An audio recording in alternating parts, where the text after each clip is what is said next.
Hi, good evening అందరికీ.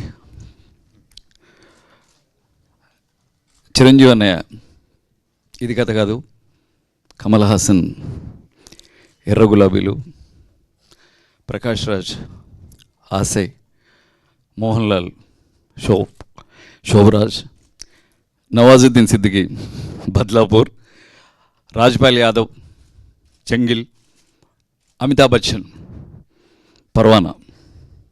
భలే ఉంది కదా.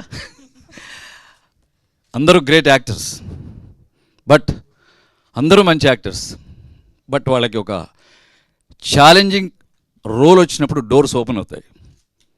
అలా నేను అంత పెద్ద యాక్టర్ని చెప్పడం కాదు, కానీ నాకు కూడా ఈ సినిమాతో ఒక డోర్ ఓపెన్ అయింది. Behind every successful man there is a women అన్నట్టు ఈ క్యారెక్టర్ రావడానికి, ఈ క్యారెక్టర్ని సక్సెస్ఫుల్గా చేయడానికి మృతిక గారు కారణం.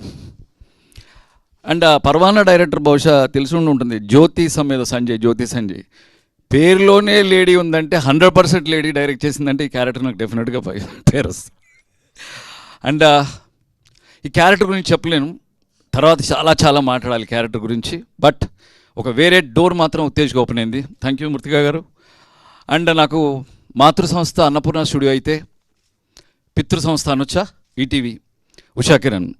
నా కెరీర్ ప్రారంభంలో నాకు ఫైనాన్షియల్గా యాక్టర్గా ఎదగడానికి నాకు చాలా దోహదపడింది రామోజీ గారి ఉషా కిరణ్ ఈటీవీ. సో నాకు ఈ మంచి క్యారెక్టర్ ఇచ్చినందుకు మృతిక గారికి, అలాగే బాపినెట్ గారికి, సాయిబాబా గారికి, అందరికీ, అలాగే మన కెమెరామెన్ సుజాత గారికి, అందరికీ love you all and all the best. And Harish అన్న, నువ్వు చాలామందికి ఇన్స్పైరింగ్గా తయారవు యాజ్ అ డైరెక్టర్స్. అండ్ ఇప్పుడు సన్నబడ్డర్లో మళ్ళీ షాక్ ఇచ్చావు నువ్వు. నాకు తెలిసి ఒక మూసగా వస్తున్న కొన్ని సినిమాల నుంచి కమింగ్ టైంలో బెస్ట్ ఫిలిమ్స్ నాకు తెలిసి హరీష్ శంకర్ నుంచి వస్తాయి. నేను ఎందుకంటున్నా నాకు తెలిసి అది బాగా మట్టి వాసన ఉన్నవాడతాను. సో అలాగే కో యాక్టర్స్ అందరూ శ్రీరామ్, రితికా సింగ్ వీళ్ళందరితో యాక్ట్ చేసినందుకు నాకు చాలా సంతోషంగా ఉంది. Love you all. Thank you so much.